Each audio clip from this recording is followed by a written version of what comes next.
Service in Charleston, West Virginia has issued a severe thunderstorm warning for eastern McDowell County in southern West Virginia, central Raleigh County in southeastern West Virginia, Wyoming County in southern West Virginia, southeastern Logan County in southern West Virginia, until 4:45 p.m. Eastern Daylight Time.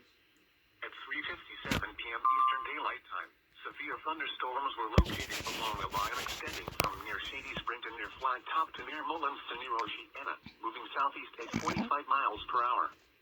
Hazard, 60 miles per hour wind gusts and nickel-sized hail. Source, radar indicated. Impact, expect damage to roofs, siding, and trees. Locations impacted include Beckley, Welch, Pineville, Mullins, Mapscott, Oceana, Sophia, Gary, North Forks, Crab Orchard, MacArthur, Shady Spring, Beaver, Coal City, Twin Falls State Park, Daniels, Hanover, Stanafford, Piney View, and Amherst-Dale Robinette.